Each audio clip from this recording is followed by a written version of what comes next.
The classroom smelled of chalk dust and old wooden desks, the kind that creaked under even the smallest movement.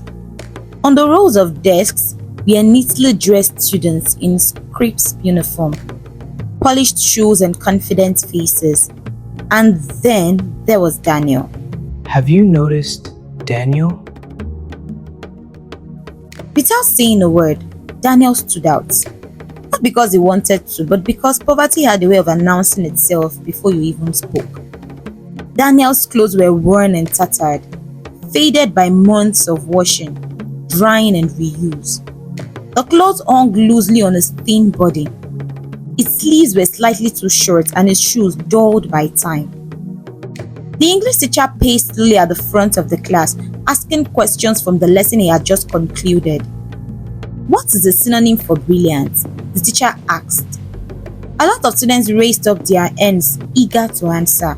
Who can tell me what tense this sentence is written in? The teacher asked again.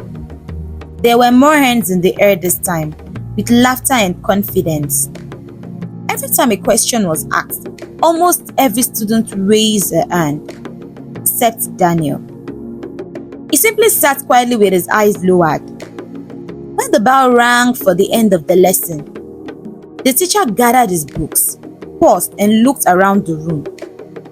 His gaze finally landed on Daniel, the only student who had remained silent the entire class. "Daniel," the teacher asked, "you haven't answered any questions today. Let's hear from you before I go."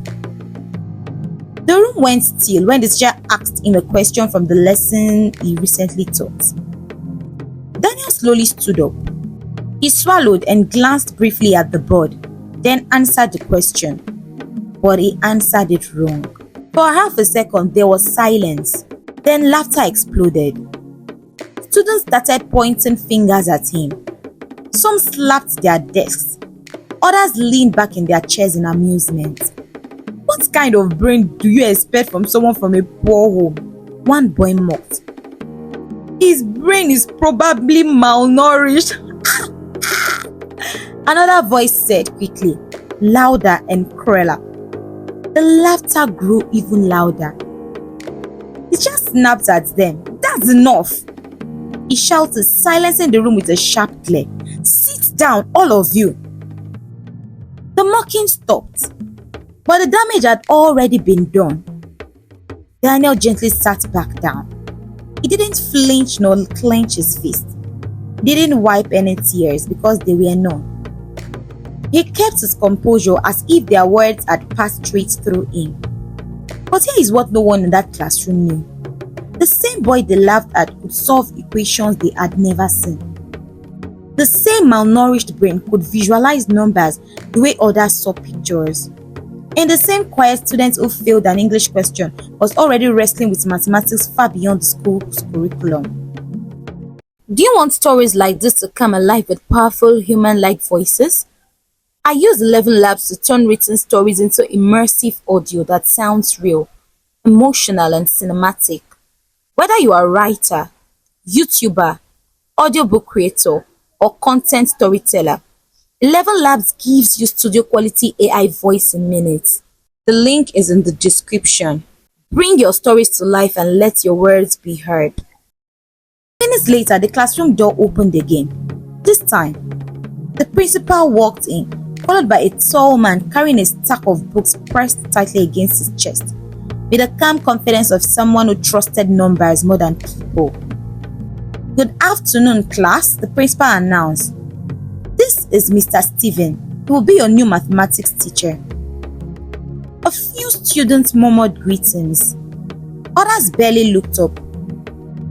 Mr. Steven placed his books on the desk and slowly scanned the classroom. And then he noticed Daniel. Not because of the worn clothes or where he sat, but because of his stillness. Daniel sat quietly, almost detached from the rest of the class. Mr. Stevens said nothing. He simply turned to the board, picked up a piece of chalk and wrote a long equation with symbols stretching across the blackboard like a puzzle, daring someone to try. Then he turned back to the class and asked in a very loud voice, drowning the chatter and mumbles, "Is there anyone who would like to solve this?" The classroom became so quiet that the students could hear each other breathing. Even the confident students avoided eye contact. Mr. Stephen nodded and smiled to himself, knowing he had their attention now. But he was about to turn back to the board when something caught his eye. At the far end of the classroom, he saw a hand raised slowly and steadily. Mr. Stephen blinked in surprise. "All right," he said, extending the chalk forward. "You may try." A boy scoffed almost immediately. "This again? Are we about to get another wrong answer show?" the boy said. Another student snickered. "Maybe math will also be malnourished today." A loud laughter burst out across the classroom immediately. But Mr. Stephen raised his head sharply. "Enough," he said. His voice was firm but controlled. "Let him speak." He gestured toward the bird as he looked at Daniel. "Come forward and try to solve it." But Daniel didn't move. For a moment, the class thought he was frozen. Then he finally spoke after mumbling some inaudible words. He said the answer out loud without hesitation or doubt. Mr. Stephen frowned. He felt disappointed. He refused to believe that Daniel could have gotten the answer correctly without solving it on the board. He turned back to the board and began solving the equations himself, step by step. The chalk moved faster as minutes passed. The classroom was silent again, but this time it wasn't mockery, it was tension. Finally, Mr. Stephen stopped. He stared at the board, then he looked at Daniel and back at the equation. Daniel was perfectly right. Mr. Stephen slowly set the chalk down. "Boy," he said carefully, "how did you arrive at your answer? What is your name?" Daniel could barely look at him as he answered only the first question. "I saw it," he said calmly. The class didn't understand what that meant, but Mr. Stephen did. And at that moment, everything changed. Suddenly, the school bell rang to signal the end of the school for the day. As the students packed up their books, Daniel sat down to do the same, unaware that his life had just taken a sharp, irreversible turn. Mr. Stephen glanced once more at Daniel, this time not with doubt, but with admiration and awe. But this was only the beginning. As soon as Daniel got home, he took off his school uniform and dropped his books on the corner of the room without a second glance. There was no time to rest or replay what had happened in class. He changed into a rough outfit and headed straight to the construction site. The smell of cement and sweat filled the air as he stepped foot into the site. His father was already there. His shirt was stained with dust, and his hands were rough and cracked from years of lifting bricks under the sun. Daniel's father, Mr. Tony, was a bricklayer, a man who believed books were a waste of good labor. "Is school done?" his father asked without looking up. "Yes, sir," Daniel replied as he joined his father to work. That was the arrangement. The only reason Daniel was allowed to attend school at all was because the government made it compulsory. To his father, education didn't feed a family. Only hands did, strong and working hands. As Daniel lifted bricks that weighed almost as much as his dreams, his mind drifted. Not to words or sentences, but to numbers. He counted steps, measured angles, and subconsciously calculated how many bricks could fit before a fence was completed. This was how he survived. His mother had understood him, but she died when Daniel was only 7 years old, leaving behind a vacuum no one else could fill. But unlike his father, his mother believed education could be their breakthrough. She used to tell him every night just before he fell asleep, "Daniel, this mind of yours will open doors even hunger cannot close." And now, as cement burned his palms, her voice echoed louder than the hammering around him, even though he was beginning to lose faith. Back at Mr. Stephen's house, he sat at his dining table with papers spread everywhere. Old exams, university-level equations, and mathematical problems even adults feared. Yet his mind wasn't on them. It was on a boy in worn clothes who solved the quadratic equation in his head without stepping forward. A boy who didn't calculate on the board but saw the answer. Mr. Stephen rubbed his forehead. "I've thought for 15 years, he told himself, and I've never seen that. He told himself it is impossible for such a young man to have guessed the answer correctly. What if it was something else entirely? By the time the sun was almost set, Mr. Stephen had made a decision. Tomorrow, he would test Daniel. Not with ordinary school questions, not with memorized formulas, but with mathematics far beyond his age. And as Daniel carried bricks under the fading sun, unaware of what awaited him, the path of his life began to split quietly in two. One led back to the construction site, other led towards something no one from this world had ever read. The next day at school, Mr. Stephen came prepared. But Daniel didn't know. He didn't know that this morning, like any other, would quietly withdraw the map of his life forever. The math period began normally. The chatter faded as Mr. Stephen walked in, his expression calm and unreadable. He wrote nothing on the board at first. Instead, he turned to the class. "Let's start simple," he said. "I want everyone to calculate the sum of every number from 1 to 100. A few students sighed. Some reached for their calculators. Others bent over their notebooks, already adding slowly. 1 plus 2 plus 3. Mr. Stephen expected it to take several minutes. But just as he had hoped, a hand shot up. Before Mr. Stephen could even speak, a voice called out from the back of the class, 5,050. The classroom froze. Every head turned in disbelief. It was Daniel again. Mr. Stephen's lips curled into a small smile. "That," he said calmly, "is correct." A ripple of murmur spread across the class. But Mr. Stephen didn't stop there. He wrote a more complicated problem on the board, one no student had ever seen before, with twisted symbols and long numbers which looked like a maze. The class stared helplessly. Once again, Daniel raised his hand. Less than a minute later, he gave the answer. It was correct. Another problem. Another answer, still correct. With each question, the room shifted from confusion to silence and to surprise. Mr. Stephen closed his notebook slowly as soon as the bell rang. He didn't need anyone to tell him. Daniel wasn't just good at math, he was extraordinary. By the time the final bell rang, whispers followed Daniel through the corridor. "That's him. The boy who calculates without writing. Have you heard what he did today?" By afternoon, Daniel was given a name. They called him the calculating boy. By evening, the story had spread beyond the school, through homes, markets, and meeting halls. But while the world began to whisper Daniel's name with wonder, Daniel himself walked home quietly. He still had bricks to carry, a father who didn't believe, and a future that was suddenly becoming bright. When the news reached the mayor of the community about the poor boy who had performed students twice his age with nothing but his mind, it sparked more curiosity. The mayor was a man of science, but he was also a man of theatre. He believed that knowledge deserved an audience, and so he sent an invitation that felt more like a challenge than an honor. Daniel got a message to go to the community hall right away.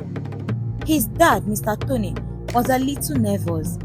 He was worried Daniel might be in trouble.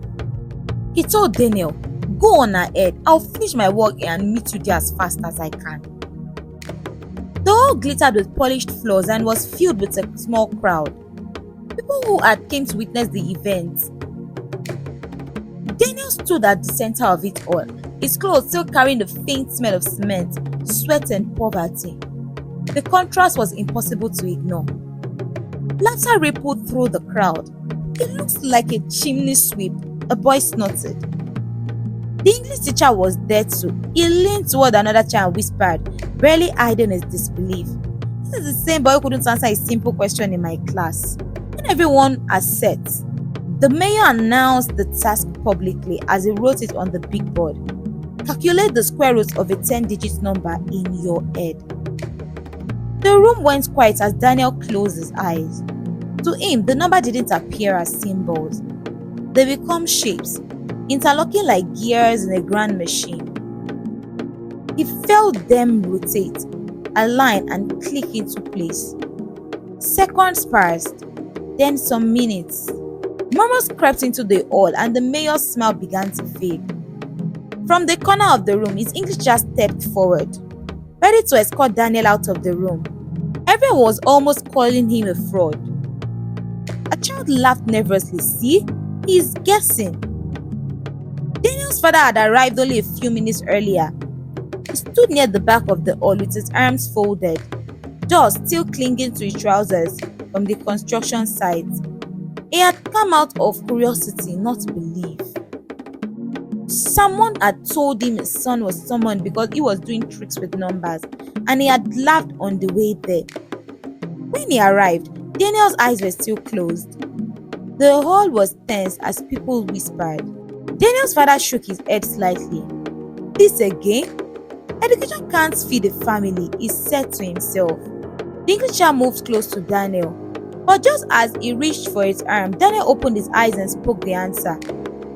His father stiffened. The room fell into a silence. They all watched the mayor rush to confirm the result, scribbling quickly as a verified result. He verified and checked it once, twice, and 3 more times. For the first time in his life, Daniel's father didn't understand what his son had done. The mayor froze and became speechless. Daniel was right. The children stopped laughing. The mayor turned toward Daniel. He didn't calculate and said quietly, "How did you do it?" But Daniel didn't say a word. For the first time since his mother died, the world stood still for him. Daniel scanned the crowd, and when his gaze met his father's, he saw an expression he hadn't seen before. The mayor stepped forward as they all became deafening with applause for Daniel. The applause slowly faded as the mayor raised a hand. His expression was no longer playful or theatrical. This time, his voice carried weight. "Daniel," he said, "what we witnessed today is not a trick or luck, it is gifted intelligence." He turned to face the crowd. For too long, the mayor continued, "We have measured children by their clothes, their grammar, or the homes they come from. Today, this young man reminded us that genius could not ask permission to be born." He looked back at Daniel. "On behalf of this community," he announced, "I am awarding you a full scholarship through college and the university." They all erupted in gasps, cheer, and disbelief. Daniel stood frozen. A scholarship meant books instead of bricks, and a future he had never allowed himself to imagine. But the mayor wasn't finished. This scholarship will cover tuition, housing, and learning materials, he added. "Your only responsibility, Daniel, is to learn and to become what your mind demands." Daniel's legs trembled as he glanced at his father. For a long moment, his father said nothing. Then slowly he nodded. Daniel swallowed hard. His voice was barely steady as he spoke for the first time that day. "Thank you, sir." As the crowd pressed closer, as cameras flashed, as people called his name with wonder instead of mockery, Daniel felt hope rise in his chest. Daniel's life did not slow down after the scholarship, it accelerated. While still in school, he began traveling, first across the country, then across borders, representing his community in international mathematics competitions. And Daniel kept winning gold medals, research grants, and prize money that came in figures his father had never earned in years of labor. For the first time, Daniel's father stopped working as a bricklayer. Not because he was weak, but because his son's mind was now lifting the family higher than his hands ever could. Pride replaced doubts and silence replaced arguments. Daniel's education skyrocketed. Universities noticed him. Professors debated his solutions. Before he even graduated, Daniel was employed as a junior lecturer, teaching students who were older than him. Students who once would have laughed. Now they listened. He stood at the front of lecture halls, chalk in hand, and his presence now commanded attention. Sometimes in the middle of a lecture, he would pause and smile, remembering his past and little beginnings, and wishing his mother was alive to witness this day. And in that pause lived the lesson of his life. Never judge a child by their background. Never mistake silence for stupidity. And never believe that where you come from decides where you will end. Daniel's journey proved something powerful. Your beginning does not determine your final state. Your clothes do not define your capacity. And genius, when given a chance, will always find its voice. Years later, when students asked him how he learned to see numbers the way he did, Daniel would answer softly, "I learned early to listen when the world was busy laughing." And that became his legacy. Because the boy who once smelled of cement now built futures with numbers. Do you want stories like this to come alive with powerful human-like voices? I hope you enjoyed the story. Ensure to like, subscribe and share this story. And do not forget to turn on the notification bell for more upload. Thanks for watching.